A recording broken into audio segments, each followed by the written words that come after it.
Right, 7:07 p.m. The meeting is called to order. Mr. Clerk, please do roll call.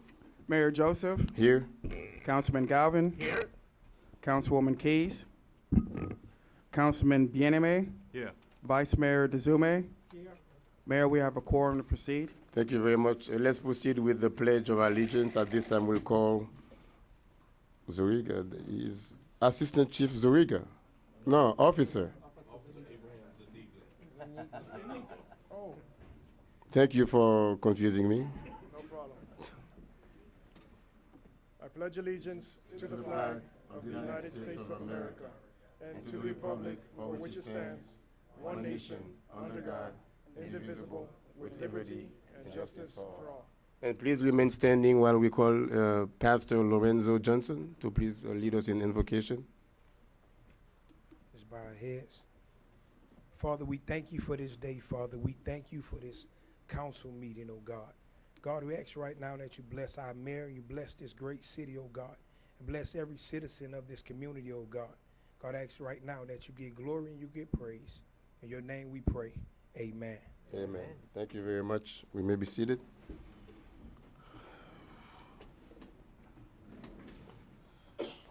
The next order in the agenda is to go over any Mr. Management. If we have any amendments, deletions, additions to the agenda, let us do it now. Yes, Mr. Mayor. Previously, earlier today, I sent out a memo to the council, and I have a few changes. I'd like to withdraw from the agenda tab I, tab J, and tab V as in Victor. Remove it completely? Remove it from the agenda completely. What's, repeat it. Tab I, tab J, and tab V. Tab V is the last discussion V? item. V is in Victor. You have a sheet, you have a memorandum that was passed around. Do you have it? Yeah. Yes, but I didn't get a chance to call you because I didn't know why they were moved, the particular item M through P to the consent. That was when we, after our review of the items, all of those items were below the $100,000 threshold, significant below.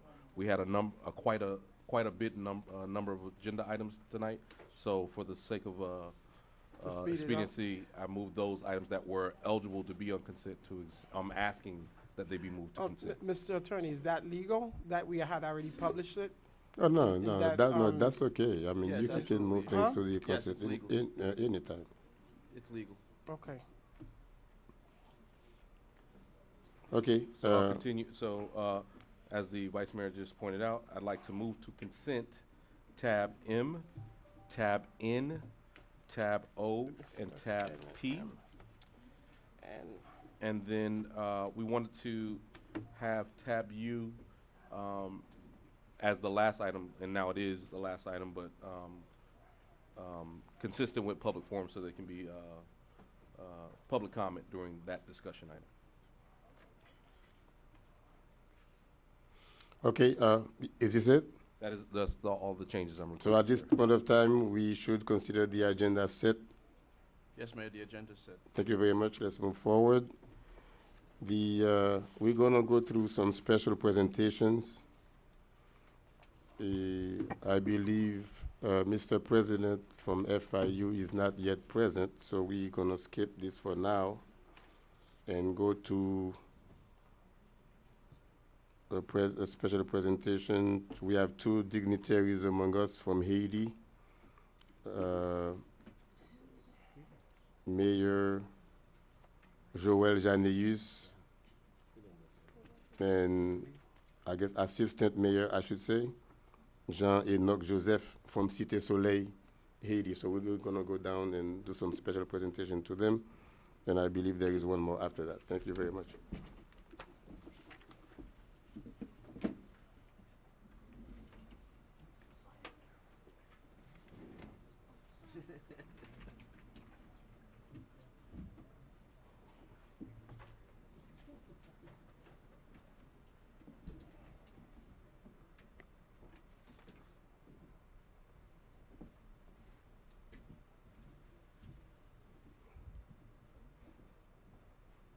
Yeah, as I stated before, we are, as you know, the city of Miami is a welcoming city. We welcome everyone, especially with dignitaries among us, and we thought about recognizing them. And at this point of time, we'll ask Councilman Bien-Aimé to please come and do the presentations.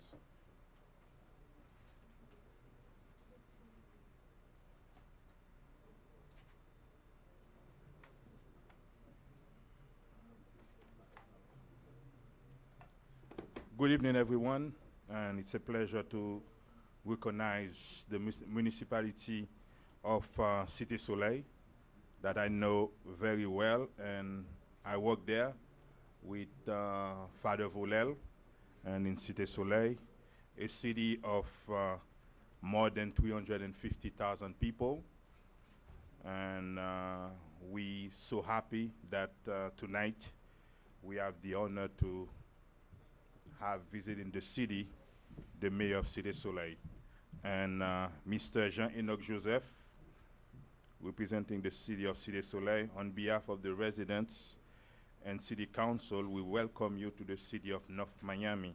We hope that your trip to a progressive city is a success.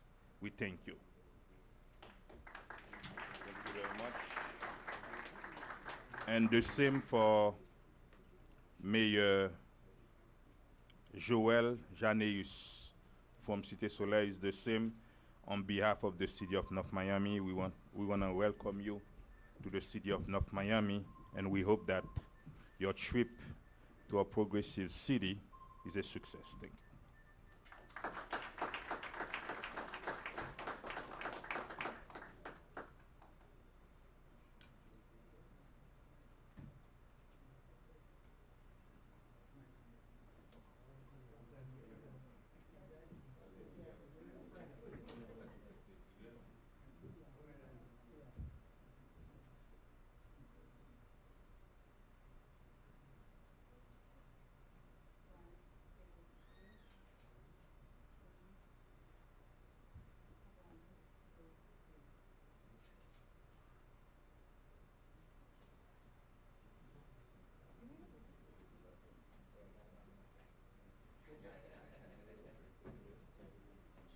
Okay, so we're gonna go.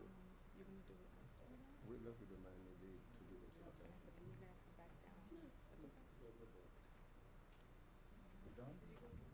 Oh, yeah, so There's another presentation.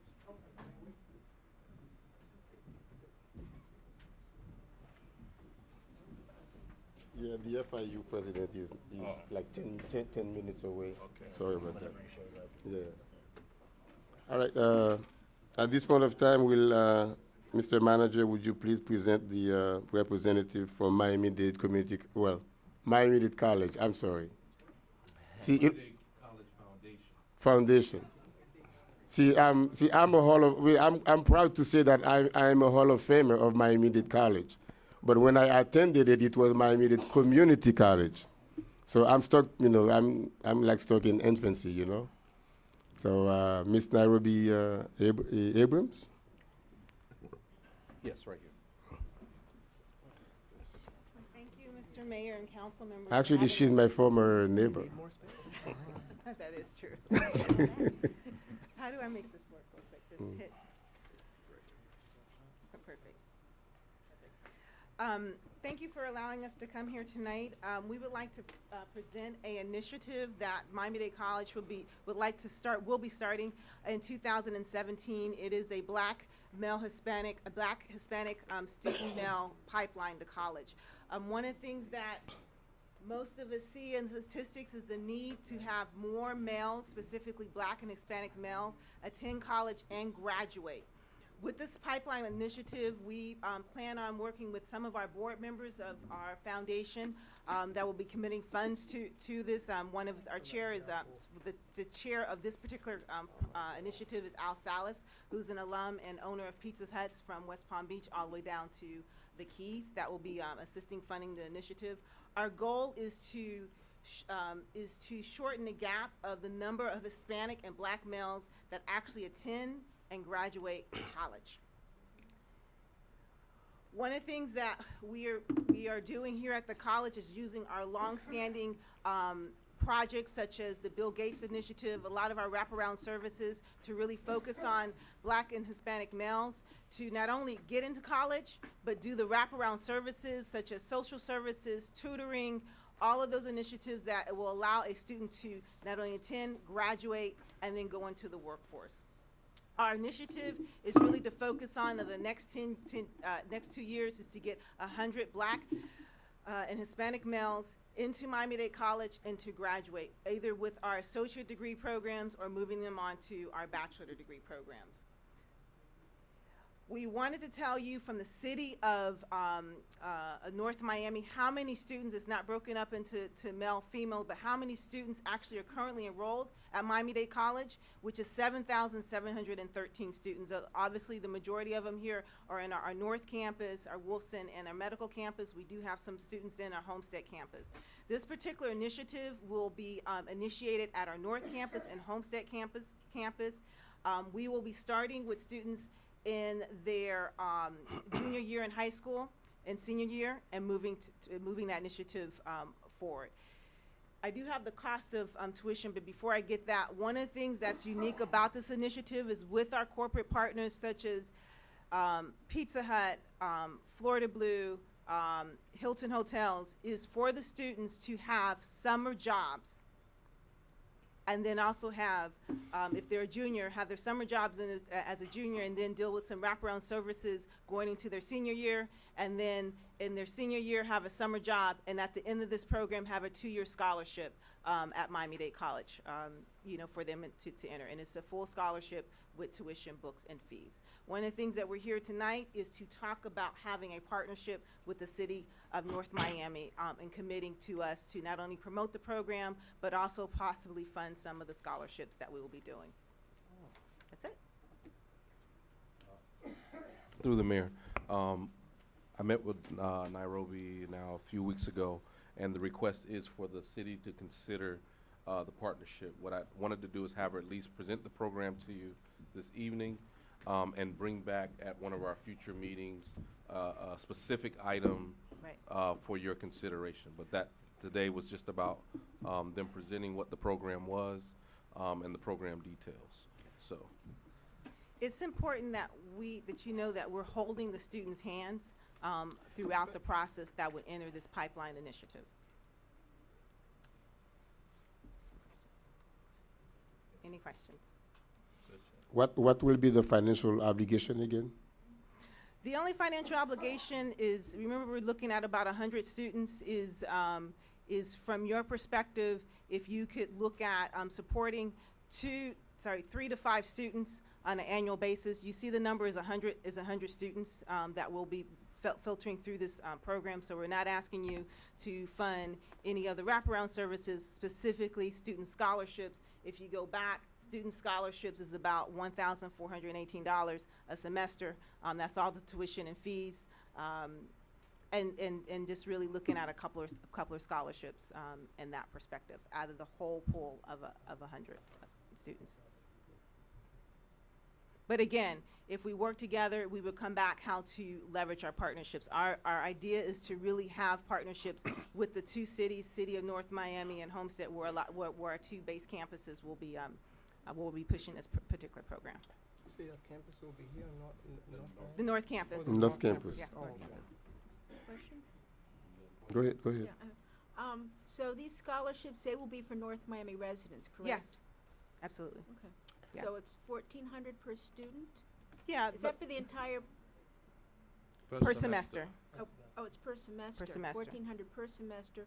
That's the cost of tuition, yes. So we're talking 4 semesters? 4 semesters, yes. Okay. So approximately Approximately, if you round it off, about about $6,000 $6,000 right, per student per for student. 2 years. Right. For Now, be mindful that when you say that, a lot of our students are Pell Grant eligible, so it may not actually be the full 14. It may not be the full 6,000 per student because, of course, we apply other funding, but the maximum it would be that amount of money. But they will be North Miami residents. But there would be North. So when we come back, the criteria, everything that will be put together will be specific for North Miami residents. based upon zip codes and any other type of criteria you would feel from the council that need to be put in place to have some assurance that these are your students and they come back and work with you guys. Now, as part of our criteria, I would like to think that we would have to set a minimum GPA. Sure. And would it be, Just be mindful that when you're talking about some of our students that are going through, you don't necessarily want to target that 3.3 student because they're going to get funding another place, but you want to target somebody that has the potential but need that extra assistance to actually get into college and graduate. So yes, but you can set the criteria. what about the recruitment process? How would that be?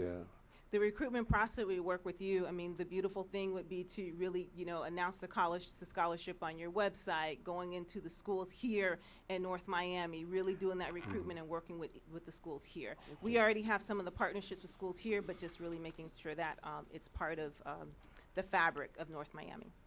Mr. Manager, can I ask you a question? Remember we had, I believe a couple months ago, I was trying to get you to meet with Miss Marilyn Lawson Paris. Yes. The program similarly sound the same proposal that she was proposing with us. Can we try to, now that we have this, that this would be the end for her to work with this?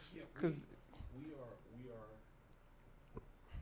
As we discussed, and I had the chief of staff working on it. We are trying to work with her to develop a program through the parks, or actually, I think in partnership with some of our YLB or parks programs to actually move on that initiative as well. yeah, because this sound exactly like the same thing. She will take, I guess, work with the kids from middle school and then move up through high school. And Right. part of her agreement is making sure that they completed college. So as part of that, okay, thank you. Mr. Mayor? Oh, he's here. Okay. Through Miss Mayor. No, he's- May I, Mr. Mayor? I'm sorry, we have somebody. Yeah, I believe the president of FIU is Right. here. Okay, Mr. I Mac- have a question for the presenter. Mm. I'm sorry, I don't know your name. I did- Nairobi. Hi. Just think of Kenya when you see her. All right, there you go. The co- The presentation that you put up before us a little bit ago had a couple of had a singular slide that caught my attention that had zip codes of the different students that attend. The zip code 33162 is in the city of North Miami Beach. So I just want to make sure that we don't give North Miami Beach residents consideration. Thank you. Similarly, the zip code 33167 only has about 3 square blocks in it from the city. I noticed that number of students was smaller. Yeah. But 33167 starts in our city at Northwest 12th Avenue, extends west to Northwest 17th Avenue. So most of 33167 is actually west of Northwest 17th Avenue. So we would have to, when we work with the criteria, we would narrow it down to zones, which we've done with some of the other cities to Yeah. make sure it's exact. Right, the zip codes often overlap different city boundaries, but 33162 for sure is like all North Miami Beach. Got it. I would recommend, excuse me, that you go to the property appraiser, when you get the address, put the address in, and if it has a prefix of 06, it's North Miami. That's the best way really to tell if it's in our city. Got it. 'Cause- Thank you, Councilman. we can furnish you with a copy of our map. That's perfect. Thank you. Thank you. Thank you. All right. Thank you very much, Ms. Kenya. No, I mean Ms. Nairobi. Now we have the honor of. Actually, I had the honor last night of being with the president of FIU, where I delivered the keynote speech to the graduates of class 2016. That was a great honor. And at this time, we'll go back down again and present the proclamation. So.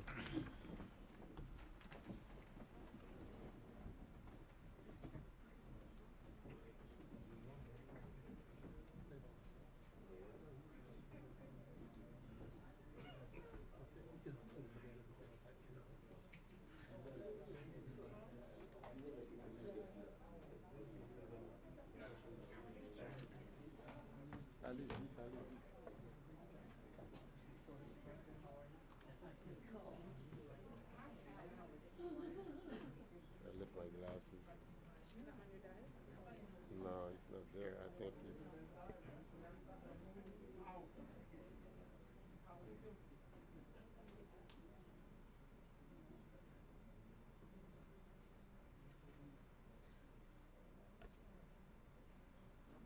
Well, back in September, I took part in a huge celebration, which was a ribbon cutting of the Mass Academy at FIU Bay Vista campus.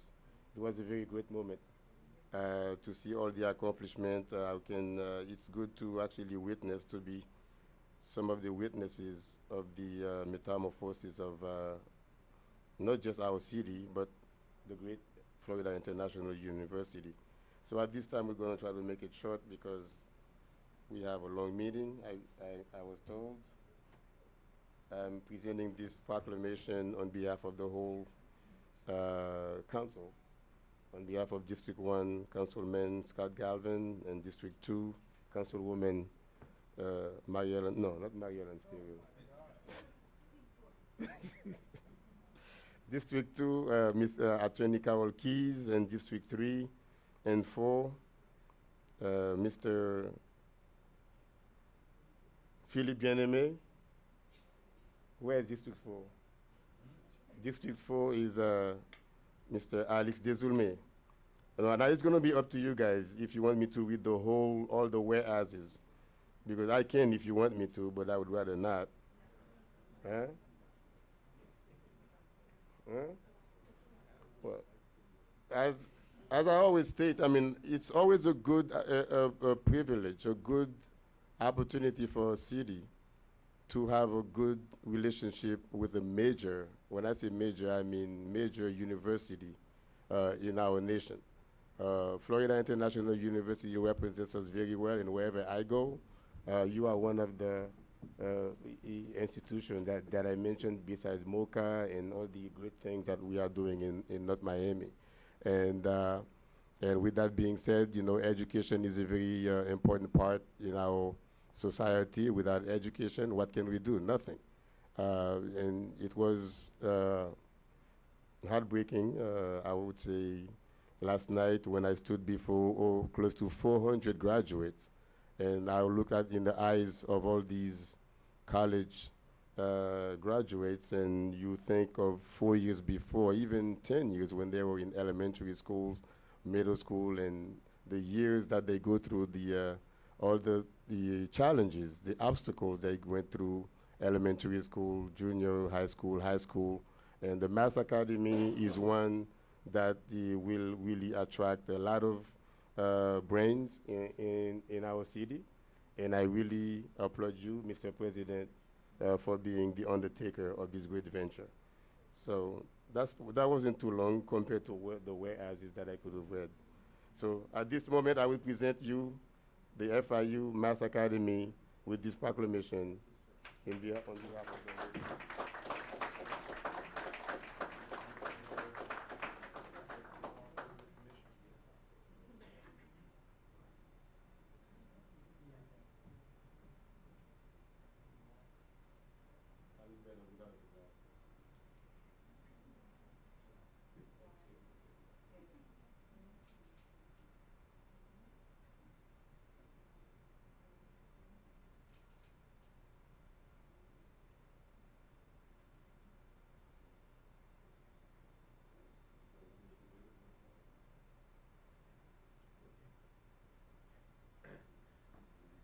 Mr. Mayor, members of the commission, residents of our city of North Miami, I'm Mark Rosenberg. I have the privilege of being the president of our FIU. We are very proud of our relationship with the city of North Miami. We are confident that the FIU presence will continue to have a very large impact in this community. We know that there is a direct relationship between education and high-paying jobs, and we're intent on ensuring that more and more residents of the city of North Miami have access to the incredible educational facilities that we have at our Biscayne Bay campus. This new Mass Academy is a partnership with the Miami-Dade County Public Schools. We are excited that you will now, in just a couple of months more, have 3 excellent public schools in the Biscayne Bay campus area, including what will become the best science high school in Florida and hopefully the United States in this new Mast Academy. That is a partnership with the Miami-Dade County Public Schools, thanks to the superintendent, Alberto Carvalho. We are very excited about that because we know that your sons and your daughters will then have access to another high-quality public education right here in our neighborhood. So I want to thank the commission for its support. I want to thank the mayor for his decision to find a way to collaborate with FIU so that we could bring these additional excellent educational opportunities to your sons and daughters. Thank you so much for your support. Happy holidays.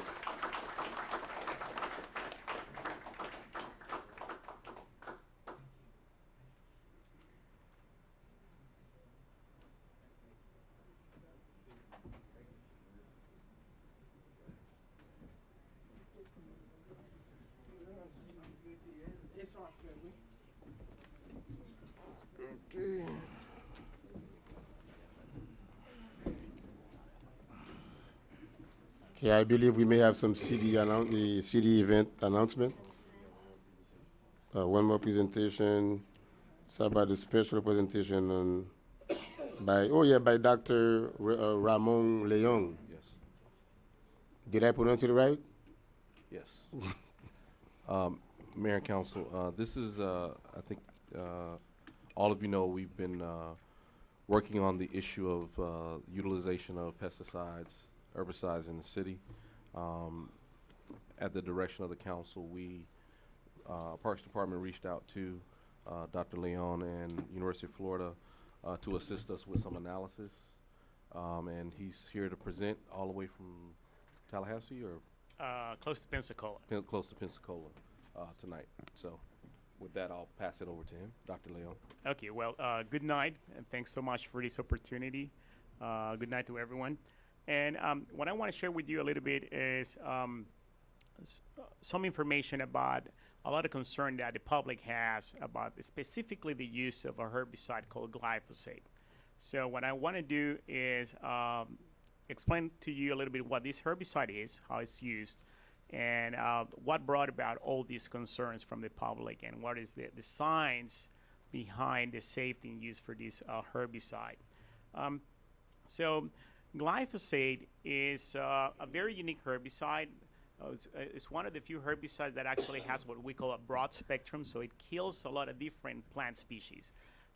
So we call it non-selective. It is the most widely used herbicide in the world. That's part of the reason why there's a lot of attention about its use.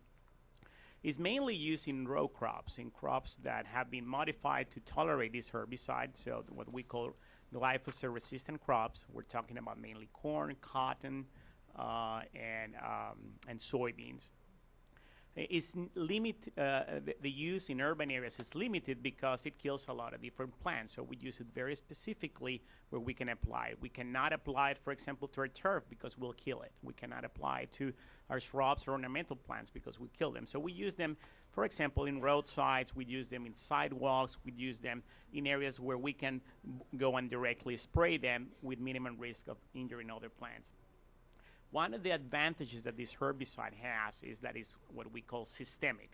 So we spray the leaves take up the product, and then that herbicide moves inside the plant to the growing points, to the roots, to the meristems. So with just one application, rather than just killing leaves, the herbicide is going to provide a lot of systemic effects, so we can kill bigger plants. We don't have necessarily to go and catch them when they're small. And it's one of the herbicides with the lowest, what we call acute toxicity. So when we test for the safety of herbicides or pesticides in general, we studied what is called the acute toxicity, which means the amount of pesticide or chemical that we can ingest or be directly exposed and then generate a reaction. So a lot of this is EPA requires testing on rats or mice. So the oral LD50 is the lethal dose that will kill 50% of a population of animals. That's how they test these things. So the lower the number, the more toxic it is, because it means that the smaller amounts can actually cause more injury, more damage. Just to give you an example, the LD50 for glyphosate on rats is 5,600 milligrams per kilogram. If we compare that to, for example, an organic herbicide that some homeowners or HOAs or even some cities are requiring lawn care companies to use to replace glyphosate, the LD50 is 3,350 for acetic acid, vinegar. So it's an organic herbicide that we use. So notice that the number is lower. So that means that it's more injurious, more dangerous to use acetic acid than the glyphosate. Salt, table salt, what we put in our food, the LD50 is 3,000, again, lower than glyphosate. 2,4-D, which is a very common herbicide used to control broadleaf species in turf, that you can go and buy in Lowe's or Home Depot, that a lot of homeowners use, actually has a much lower LD50, which means that it has a higher toxicity. And 2,4-D has been extremely studied to see the risk in urban areas. It has been determined to be minimal. I'm going to skip this.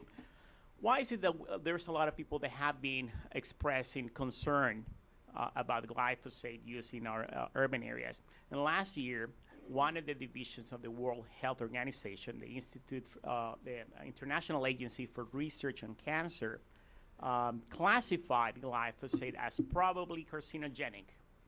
And there are a lot of news like this one. This was in Forbes. And you said Monsanto, Roundup. Monsanto is a very controversial company, so that caught a lot of attention. And then carcinogenic is not something that we want to really be exposed to. So they created a lot of reactions in social media, and a lot of people immediately jump into the conclusion that there is a high risk of this herbicide increasing the chances for cancer. So we go to the actual report that was issued March 20, 2015. What it says is that they put glyphosate in the group 2A, category 2A, probably carcinogenic, which basically what it means is that this thing, we have evidence in animals, in laboratory tests, that glyphosate has been associated to the increase of certain tumors, but there is no direct evidence in humans. If we go to the list of products that are in this table, just to give you some context how risky this thing is. So we're going to find some pesticides that have been determined for sure that they have a high risk of cancer. But then glyphosate is there. But also this list also includes activities. So for example, things that we are exposed to on the regular basis. Burning wood indoors is in that category. So if you have a fireplace, if you cook with wood, that puts you into that activity puts you into the probably carcinogenic. If you fry things indoors, emissions from frying also is in the same category. Being a hairdresser or a barber is considered also probably carcinogenic. If you drink a tea called mate, that's also carcinogenic. If you eat red meat consumption has been also put into the probably carcinogenic activity. And actually we have more evidence that eating red meat is stronger linked to the risk for carcinogens. Now, Mr. Mayor, I'm sorry, through you to the manager. I'm not sure where this is going, and we've got a monster of an agenda in front of us this evening. What is this about? And Councilman Galvin, you need to understand we have the audience, and a lot of people are here for that also, not just for. It's about the use of pesticide in the city. You know, in my district, we asked the city manager not to use pesticide in my district, and resident and concerned that we don't use it throughout the city, and they're even talking about the ban of pesticide in the city. That's why we come up with an expert to explain the residents the use of pesticide and herbicide, and they're gonna decide whether or not we wanna ban pesticide in the city. That means it's a very important topic, and there's a lot of people here for that subject. Okay, but I was just handed this, I mean, literally as I was sitting in the chair tonight, I was handed the report, so I've not seen it, I don't know where it's going, there's no It's a summary that tells presentation, me- we're not Well, gonna guys, vote you on know, it. listen, it is a presentation, and this item, was that the agenda published last week? Okay, the item has been on the agenda, and I believe that's where the residents get the information so that they can be present. So if someone is making a presentation, we should have the courtesy of allowing him to make the presentation, because we invited him. He didn't come here he didn't just walk in, right? So we invited him, so Mr. Dr. Leong, please continue. So Dr. Leon, will you be reaching a Dr. conclusion? Leong, would you I'm please pretty done, continue sir. with your presentation, please? Yeah. Will you be reaching a conclusion? Let him tonight, sir? please continue his, that's not for you to ask him at this time. No, if he's making a report. I am leading the We have meeting. residents concerning about the Let Dr. pesticide. Leong give him the in the audience courtesy coming of for that. continue with his presentation, please. Dr. Huh? Leon gets more of a He is courtesy not Where are you? taking than I any do. question at this time. Okay. Dr. Leong, that is very disrespectful. Let him I continue. promise I'll be done soon. Dr. Leong, go ahead, please. I just want to make the point. Most of the science, most of the regulatory agencies in the United States and the European Union have concluded that there is no evidence, convincing evidence, that glyphosate represents a risk of being properly If you continue to carcinogenic. talk while he's talking, I'm going to have the police to escort you out right now. Mr. Mayor, please don't use the police. Yes, as a yes. threat. Please don't He use needs the to finish his presentation, and you will have time to talk during Citizens Forum. Mr. Mayor, we don't. You will have time to talk. That's very, you know what, I've never seen this done in any council meeting, in any commission meeting. When we invite an expert, this thing has been published since last week. For us to be treating a guest like this is very uncivil. This is very uncivilized. You're the one who just threatened to use the police against our Yes, citizenry. yes. No, no, no. If So if you want to anyone talk about being if uncivil, Mr. Mayor. if anyone wants to disturb the order of my meeting, I'm going to have to ask him escorted out. Yes, I have the right to. I have the right apply to your to fellow do that. council members. Yes, If- yes. It applies to Mr. Mayor, everyone. Mr. Manager. If you have a plan to destroy Attorney, my meeting, I it is can have the not- police escort you out. It's yes. not your meeting, Yes. sir. It is the Yes, citizens' meeting. I am presiding over the meeting. I am what does Mr. presiding Attorney, mean? Mr. Attorney, I ask you, am presiding over does the he meeting. have the authority to yes. have me escorted Yes, out as yes, a I duly do. elected I representative do, of the and I will, community? if you continue to disturb No, the meeting, sir, this is I will not- ask the police to escort you out. Yes. You don't have Yes, that right, Mr. I do Mayor. have it. Yes. We have a meeting, we have an agenda, we need to continue with the agenda. I'm waiting for an answer from my city attorney. Can I be escorted out for simply talking I into don't the need the microphone? answer from no, You don't need the I answer? didn't say from So the law simply doesn't talk. matter, you can use the I said police if you as you are wish. disturbing the order of the meeting, if you are disturbing the order. I asked a question, Mr. Manager, Mr. Mayor. I've never seen this done anywhere. Only in North Miami. Only in North Miami does the mayor threaten to have police Yes. escort citizens and If fellow my council meeting is members being, out. if the order of my meeting is being disturbed, yes, I will get you escorted out. Yes. Yes. Dr. Leon, please continue. I'm not going to let this go, Mr. Attorney. I need an answer. Am I escorted out of here?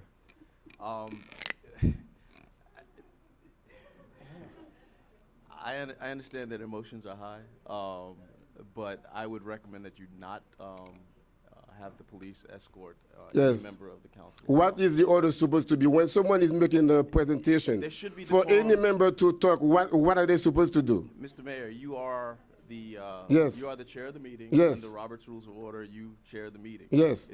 You run the meeting. Yes. So in decorum, people should listen to the Yes. things you suggest. Thank you But very much. Again, emotions are running high. I would just recommend we just continue and be done with this issue. Dr. Leon, please continue. Okay. Now, the issues with the cancer, or with the studies, has been that there are no clear link to what is called non-Hodgkin lymphoma, which is the main cancer that has been linked in humans to glyphosate. the tumor formation that has been documented in mice has been the result of high rates that have been given as for ingestion to the mice. And we're talking about, in order to trigger the response in mice, the equivalent would be to have 1 to more than 5 ounces of glyphosate eaten orally for a person 165 pounds daily for 30 to 60 days. Even though, again, these are very high rates, no tumor formation has been detected below these high rates, which are considerably higher than any of the exposure that has been documented on pesticide applicators, which deal with this kind of product on the daily basis. Now, these studies have been criticized for some technical aspects. However, they have prompted more research, which is the positive side. So what the IARC was trying to do is to indicate that there has to be research conducted to monitor this issue in the long run. Now, some cities or HOAs have been requiring lawn care companies to use organic products to replace glyphosate, organic herbicides. Many of them are basically natural formulations that work like soap, or they're natural oils extracted from plants. We have done extensive research on these products. So this is a graph that shows the efficacy of multiple formulations of organic herbicides and the level of control of different species 7 days after the treatment, which is the blue bars, and then 21 days after. As you can see, you can reach very high levels of control, so we actually recommend them for a small plant. But if the plants are bigger, they're going to recover. 3 days later, the plants have survived. And it's because these natural products just burn the tissue that they touch.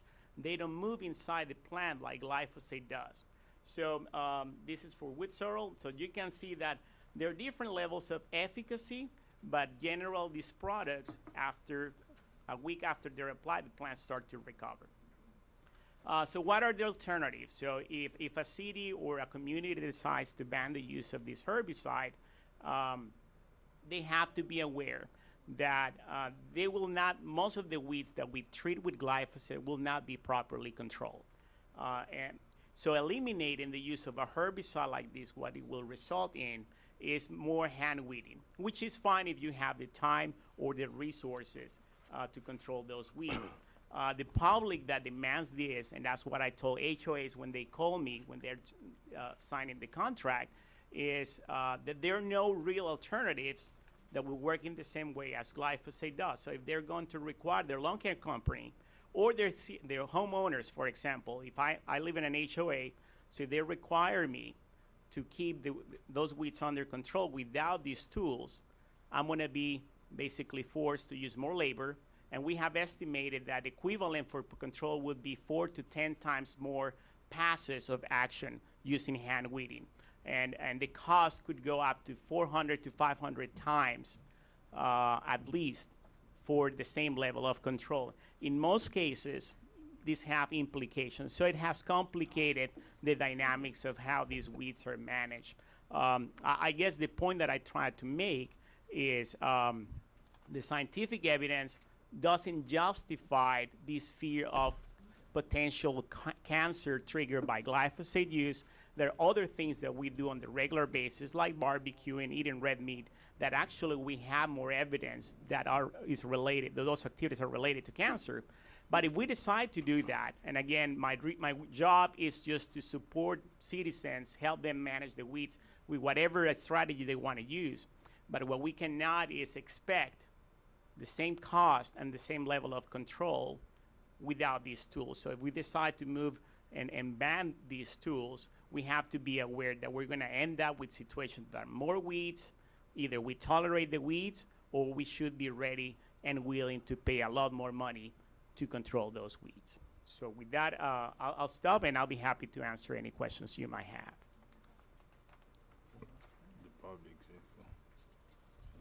Now, if anyone has any question, go ahead. No, the public. You're going to open a public forum? No, they can address it during citizens forum. But if any of us has any question, then we should do it. Mr. Mayor, I'll be glad to jump into the void. Go ahead. Mr. Mayor, through to the presenter, Dr. Leon, thank you. Do you recommend that the city do away with pesticide use citywide? I don't think so, in the sense that unless it's something that the community would like to, my advice is not to ban or not ban. My answer would be, if the reason is the fear of cancer, scientific evidence at this point does not justify that decision. If it's a matter of concern about toxicity, there are other pesticides that are considerably more toxic than herbicides at this point, that are the main. Currently, glyphosate is the main concern of a lot of people, but there are other pesticides that are commonly used that I would be personally more concerned about this. Just to give you my point of view, my technicians and I work with these things on a daily basis. Glyphosate is not our main concern regarding toxicity or the risk of cancer. And in your professional opinion, if we were to do away with it because the citizenry asked us to do that, is there any harm to doing that? Well, for example, if you go to Canada, several provinces in Canada ban completely the use of herbicides.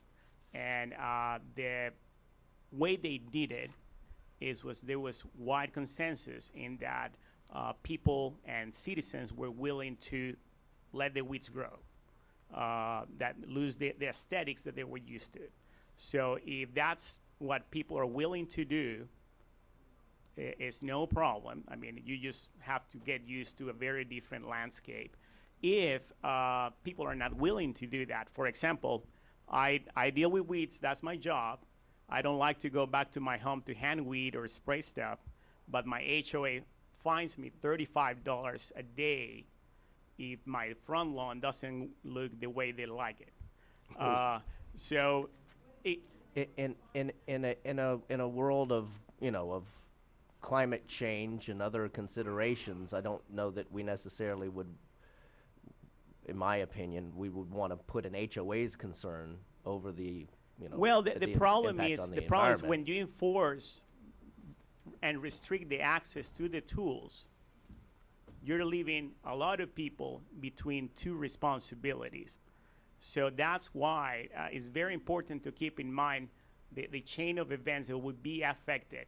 As I said, if my city decides to ban the use of pesticides, I will ask the city to void the contracts that we have with HOA, so I don't have to be fined for not being able to manage my weeds. If, again, and that's what they did in certain provinces in Canada, it was a whole decision. The community was on board. All the cities and all the HOAs were involved in the decision, and they have been able to do it. They backpedal a little bit and make an exemption for golf courses. Apparently, no one really liked to go golfing on weedy fairways, but at We least luckily don't have any golf courses in North Miami, so. But the important thing, and that's what I feel related to homeowners that call me or lawn care companies that call me, that they're asked to provide the same service while they're taking away the tools to provide that service.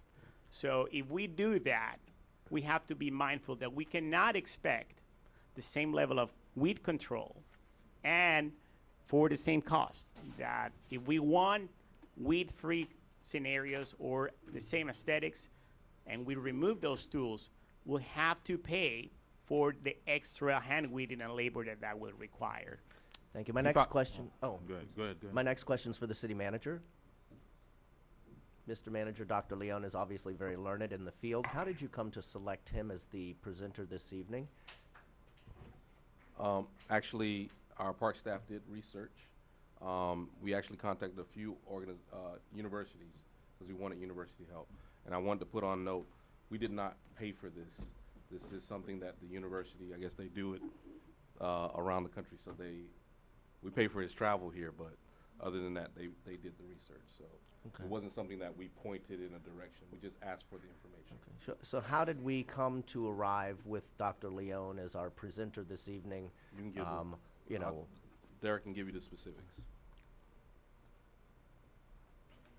Good evening, Mayor and Council. Derek Walker, Parks and Recreation. We reached out to a number of universities. The University of Florida has a extension, a 4-H extension, that provides research in agriculture. So they were the most professional and the most educated university that had establishments in regards to horticulture. So we reached out to Miami-Dade County originally with the 4-H extension down in Homestead. They were able to, had some meetings in conjunction with that, and they were able to link us with Dr. Leon. Thank you, Mr. Councilman Mayor. Galvin, through the manager, when Mr. Corker did do the research, it did come to our office. They came in and did a presentation and did discuss it with myself in the room, and we decided that when they did formalize the presentation, this just was the first meeting we were able to get them fit into with their schedule where they do their presentations all around. Perhaps, And, just to add to that, and I should have introduced myself. For the University of Florida, I'm the weed science specialist for turf grass and urban areas. So I'm the one that Institute of Food and Agricultural Sciences delegates responsibility on providing extension support to growers, homeowners, and lawn care companies regarding weed management and herbicide use. And on record, Councilman Scott Galvin and the resident of District 3 are the one who echo the ban of pesticide in the district and in the city of North Miami. The NOMI neighbor, the homeowners association in the neighborhood, bring to my attention about 287 pages of documents about pesticide. That means there is concern and they want the city to ban the use of pesticide. I asked the city manager, Mr. Arthur Soe, not to use the pesticide like Roundup in my district. Then other council member echo the same concern and say, why not ban the use of pesticide in the entire city?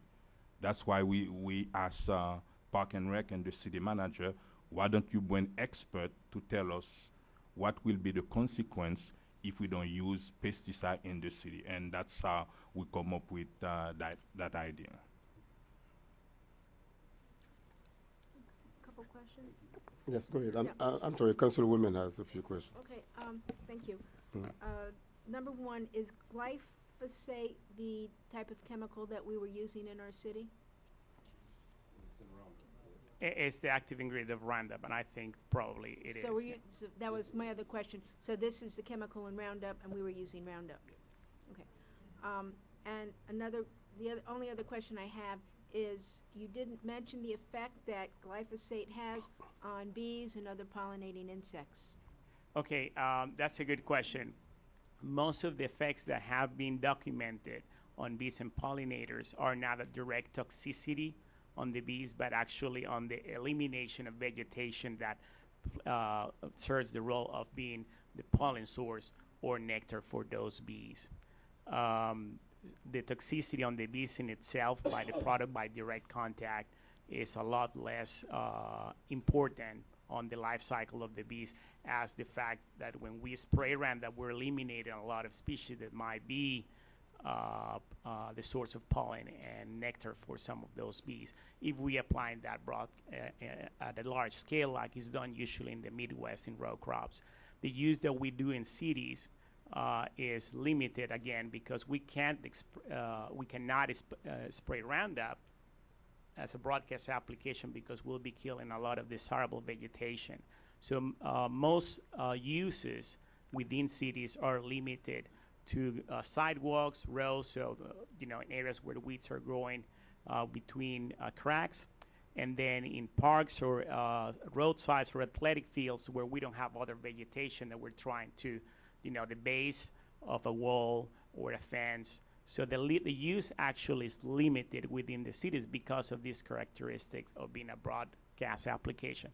Now, it's also used for burn down applications. So if you have a big area that you want to plant with desirable plants, so a lot of people go and spray Roundup to burn down whatever vegetation is there.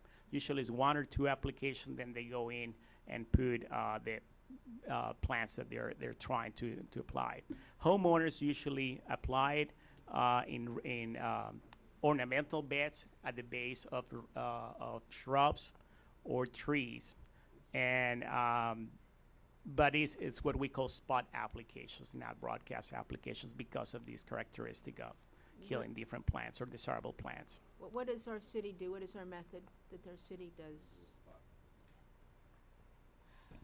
So, Councilwoman, we do spot treatment only. All of our applicators are certified, so they go to a class, they take an exam that qualifies them to do treatments around the city. So they're applicated, you have applicated appliers, they have a certification on file with the city that they're capable to do spot treatment. We only do spot treatment. We don't do broad treatment. We have no crops to do broad treatment, only spot treatments. I have a question, and for Derek Hooker. I remember on record we asked you not to use Roundup around the district on record, and people noticed me that your guys been using Roundup. Can you answer that for me? It was on record that you're not gonna use it, and I have a memo from last year that from now on we wasn't gonna use pesticide in the area. Councilman, And that's why people bring it to our attention that we need to ban that in the entire city.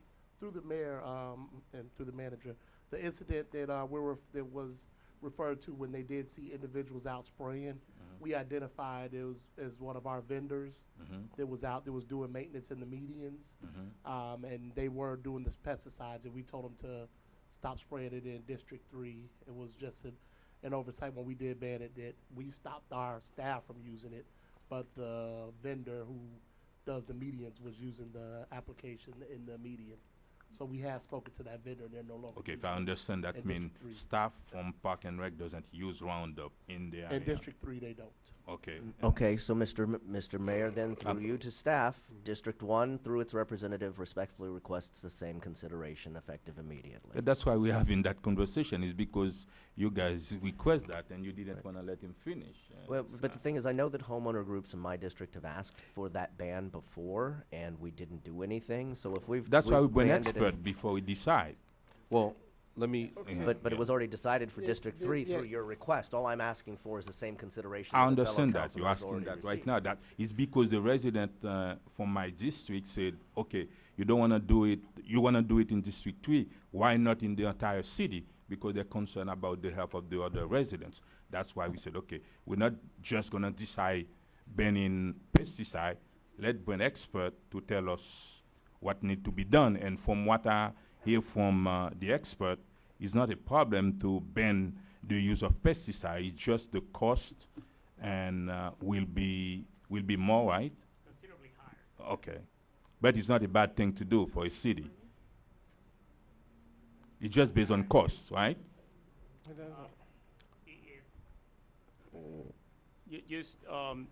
I deal with this in different scenarios. Mhm. I have 2 areas that actually tried it, Okay. and they were not able to afford the labor that was associated with it. So I just want to emphasize that that's a viable option if you have the funding to do it. Otherwise, then the trade-off or the compromise is to recognize that we're going to have more weeds in our parks or Okay. areas where you're using it. Won't you mind coming back for a town hall meeting with the residents where you can spend more time and answer all the questions? If I think one of the most plausible things that we can do, because I count in the room, we barely have about 100 residents here. Barely 100, about maybe 75, 80. The city has about 65,000 residents. Okay, so there is something called town hall meetings. Yeah. If we really want to tackle this, I'm not going to make any decision based on what 75 people say out of 60,000. And I think that's what it should be. We should have town hall meetings. Whenever we have any outbreak, Zika virus, Ebola, whatever it is, what a sensible government does you develop strategies, methods to educate your people. You educate them. Education takes away fear. It's ignorance that makes people act foolish. We need to educate our residents in the city of North Miami. We need to have town hall meetings. If we have to have 5 of them, let's have 5. If we have to have 20, let's have 20 town hall meetings. Let's talk to the people. Let's bring the expert. Let's bring Dr. Leon back. Let him bring whatever other evidence that he has, other experiences that he has. But just to sit here on the dais, to just jump and make motions and say this and say that, just because of what 6 people say, 10 people say, that's not the way to govern. To me, it's not the way. But Mr. Mayor, tonight we wasn't going to do any No. recommendation. It's just a presentation and answering questions, and I think that's all we're going to do tonight. Again, this was a step based on the discussion that was had on the dais previously. I think you recall when we started getting into the discussion of banning the substance, we had commercial concerns and all kinds of things because those products are sold in commercial stores that are licensed in our city. So it's us banning it, but not necessarily individuals having it banned. No, So it's us, as city government, to use for it. our use. Yeah. Private citizen can still go buy a Roundup at Yeah. Home Depot, is my point. Yeah. That's where the discussion was heading. But what we'll do is we'll work with Dr. Leon, and we will get those town hall meetings set up expeditiously. If any other resident want to suggest someone else, and they're free to go and at a town hall meeting because you hear what he has to say. If you know someone else who's going to contradict what he's saying, then Okay. put it on. Thank you. Mr. Mayor, to conclude my comments on this, if we do town hall meetings, can we do town hall dialogues and have somebody representing variety of points of view on the topic so that it is a discussion and not a, in my opinion, seemingly directed conclusion?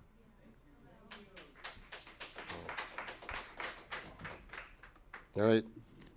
Thank you very much, Dr. Leon. Let's continue with the meeting. The next item, we don't have any more presentation, right? Ms. Timothy is going to come forth and do city event announcement. Good evening, Mayor, Council, staff, and members of the public. My name is Cassandra Timothy, Public Information Officer, and I have the pleasure of sharing all of our exciting events coming up in the city of North Miami. Tomorrow is the last day to stop by City Hall and return an unwrapped gift under the 10th annual Angel Tree. The toys collected will be donated to the AIDS Ministry of St. Stephen's for children of families served by the Food for Life Network. Join North Miami Mayor Dr. Smith Joseph for the 4th quarter 8 Series Business Luncheon on Wednesday, December 14th at 12 noon at Lexus of North Miami. Learn more about upcoming regional transportation developments from a diverse group of public and private sector experts. Join the House of Boxing Champions and the World Boxing Council as they celebrate the grand opening of POW of North Miami Boxing and Training Facility on Friday, December 16th at 3:30. The new facility is located at 1690 Northeast 134th Street in North Miami. Attention job seekers in North Miami. Sole Mia Miami Local Preference Office, in partnership with People Ready, is hosting a general labor job fair on Monday, December 19th from 9 a.m. to 1 p.m. at 12540 Northeast 8th Avenue. For more information, please contact the LPO at 786-801-1366. Join the Parks and Rec Department for Breakfast with Santa on Saturday, December 17th at Joe Sellison Center, beginning at 10 a.m. This fun-filled family event will include arts and crafts and a digital photo with Santa. Stay tuned by visiting our website, www.northmiamifl.gov. Thank you. Thank you. Any updates? No city project presentation? No? No project this Okay, now we need a motion to approve the consent agenda. So moved. Second. I have a motion made by Councilman Galvin to approve the consent agenda, which, let me just read it out for the record, includes tab A, tab B, tab C, tab M, tab N, tab O, tab P, and that motion was seconded by Councilwoman Keys. All in favor? Aye. All opposed? Item passes with a 5 5-0 vote. Tab D, proposed resolution of the mayor and city council of the city of North Miami, Florida, electing to use the uniform method of collecting non-ad valorem special assessments levied within the incorporated area of the city of North Miami for the cost of providing residential solid waste collection and disposal services, stating the intent and need for such levy, directing the transmittal of this resolution in accordance with section 197.3632 Florida statutes, providing for an Which item effective is date. that? I'm sorry. Tab D is in dog. D. Providing for an effective date and for all other purposes. And that was again tab D. As in doctor. Through the mayor. Yeah, go ahead. Mayor and council, this item is an item for your consideration that is prominently about us running the government more efficiently. Currently, the single-family residential solid waste fee is billed as part of the city's utility billing process or the water utility process.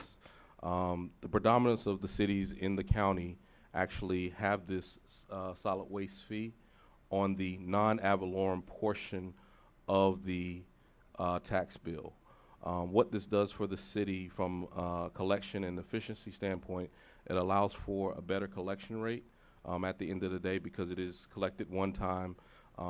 Predominance of residents that have mortgages have escrow accounts, and so it will be part of the normal escrow.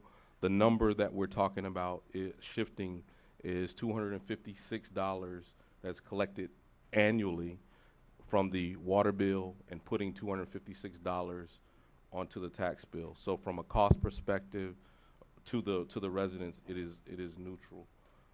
So we just wanted to do this.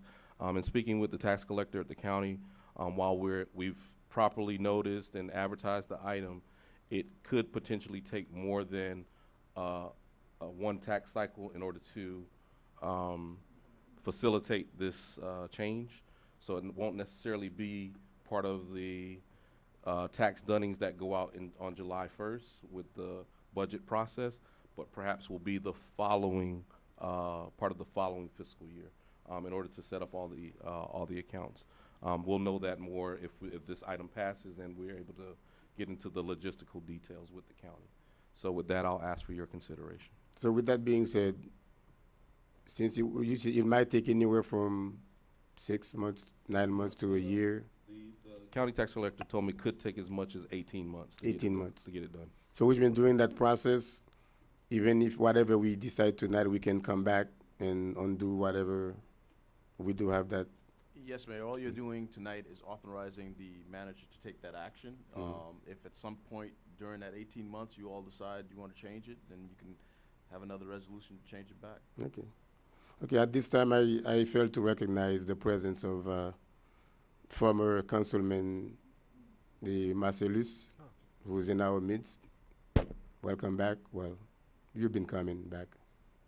And also former Minister of Haitians living abroad, Ms. Fidelia, is also here. Thank you very much for coming. Now the item is open to the public to comment. The item D is now open for public hearing.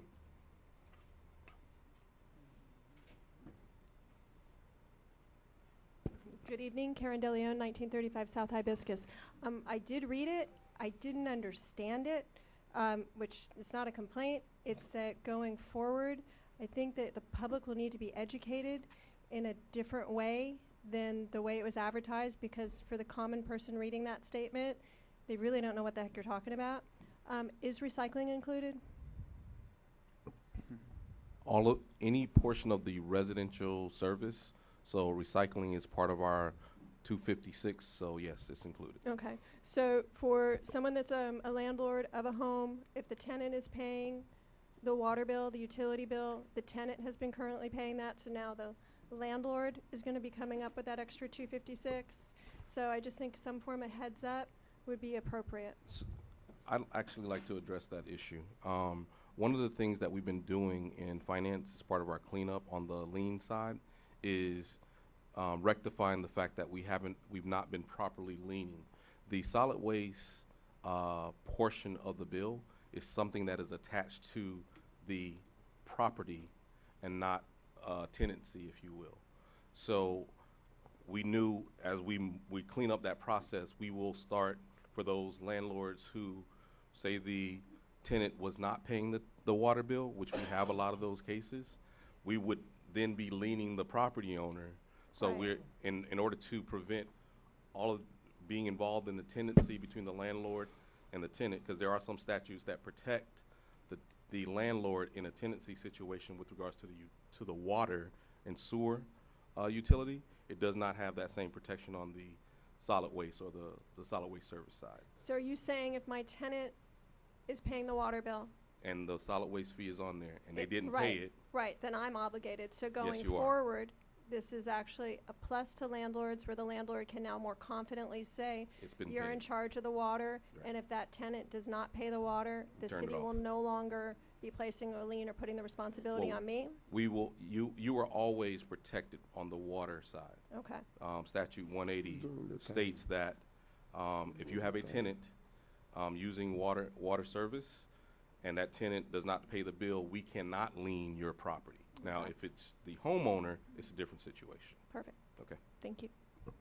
Okay, public hearing is still open on the item, but I see no one come to the mic, but so public hearing is now closed. We'll go to the next item, E. No, we got comments, we haven't voted. Oh, we have to Can I- opine on it too. Can I I- forgot about us. Yes, no, we here. I didn't think we matter. No, we here. We, so we do yes. matter? Yes, Oh, we do yeah, matter, okay. because I have a couple of things to say about item D, Mr. Manager. During our briefing, and I expressed to you why I was opposed to this, and I was kind of shocking the way you're saying this is to make government run more efficiently, yet I think we forget the people that we serve and the residents. Now, we are talking about, and most people do not understand, like Carrie just Ms. DeLeon mentioned, a lot of people don't really understand this resolution.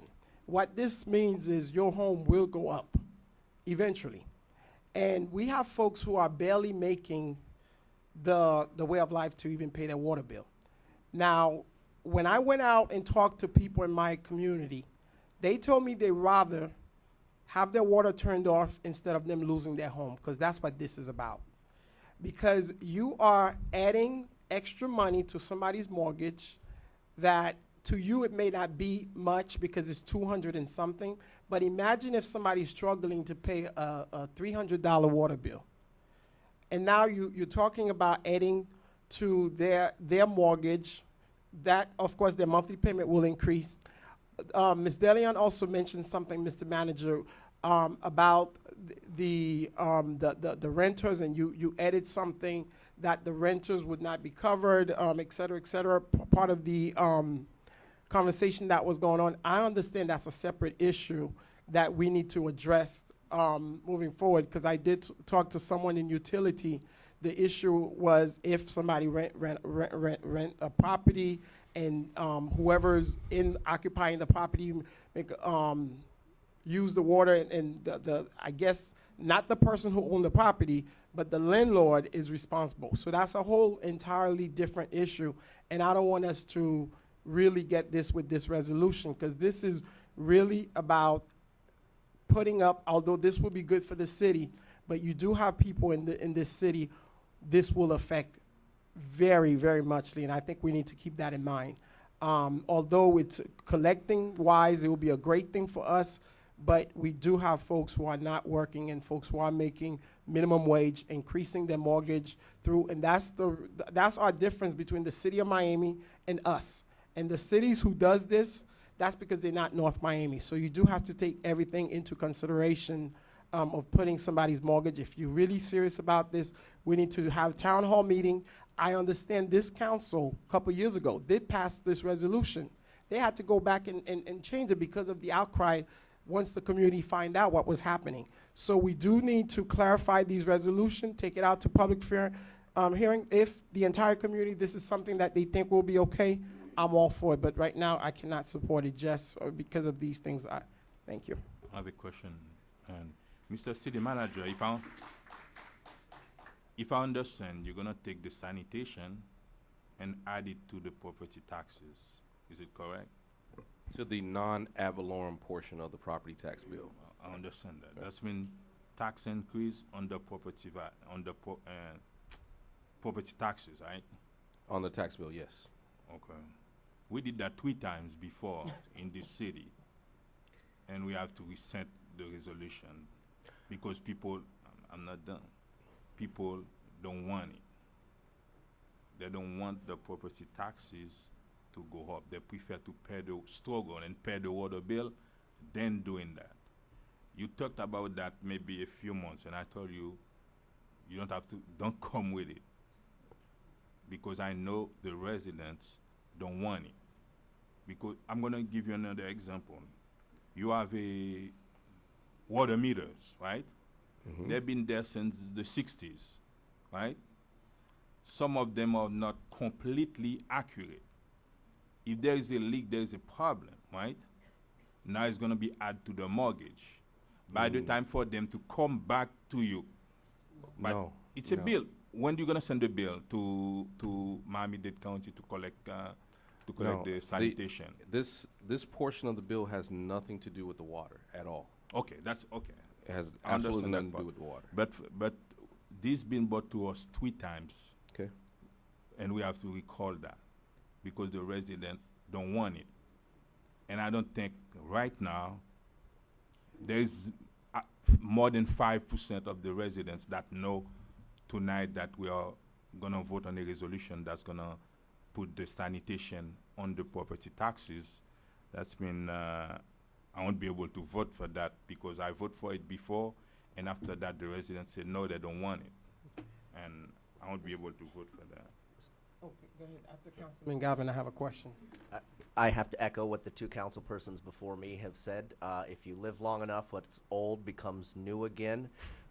In my time on this council, this will be at least the 3rd time I've had the opportunity to vote against this item. And my fellow council members have nailed it right on the head. In the short term, people see their utility bills go down and they feel like, wow, my utility bills have gone down, until that property tax bill hits and everybody across the city simultaneously flips their lid and storms this city hall. And then we reverse what we'd already done. So I don't want to repeat history. I voted for it twice before. I plan to vote against it tonight. I recognize the benefit that it would bring to us administratively, but I think Councilman DeSulme said it best. People would rather struggle to, pay their water bill than lose their home. Quick question, And Mr. on Manager. on top of that, you forget to mention that the county gonna charge you about 300,000 administration fee. Well, I don't know what the dollar amount would turn out to. That's what it's a was it last time. It's a 1% fee. So. It was about 300,000 that, He brought a good point. Maybe you could clarify this for me. So you're saying if there's a leak in the water, so the 245 you're saying that's always going to be consistent no matter what? Is that the argument? That's the solid Okay, waste fee. so how does someone who water bill went from $300 to $800 and their water, when you look at the consumption of water, everything in the water, and I have the bill right there in my office, went up. So you're saying with There's this, a separate line item on the bill that Mhm. says sanitation. so only the sanitation. All I was removing from the bill is the sanitation line item. That's it. Oh, that's No even made it sewer, worse. right? Never mind. not the sewer. Not the sewer. It's the sanitation. Sanitation, and that was why I made the point. And I will follow the legislative lead of this board. I'm just bringing it forth. But understand that, and you can get the advice from the attorney. The sanitation portion of the bill is lienable whether the tenant is paying it or the landlord or no one. The problem we had was the city administration, was not doing its job when it comes to enforcing that portion and enforcing what we're supposed to do. So part of going to the county is it is almost automatically enforced because they immediately sell the 250 certificate to whoever will pay it as a means of, and I guess to your point, Yeah. potentially taking a mortgage out on the house, a separate mortgage on the house. that was not the intent of that item is not to do that. The intent of the item is to be more efficient in the collection, because now we still are obligated to file the lien if the sanitation is not collected. The sanitation goes into the larger pool for global providing of sanitation services to all the residents. So, but I understand. And we need to come up to a consensus whether or not right now the tenants are paying the sanitation. Yeah, Right if they now. pay the full water bill. Sanitation. But remember, we're not involved. We're not privy to the contract between the landlord. Yeah, and but the, then do you and the understand tenant. almost 50% of the people living in the city are renters. Okay. That's mean now they're paying the sanitation. If we pass this, the landlord gonna be paying it. That's mean the homeowner is gonna be paying it.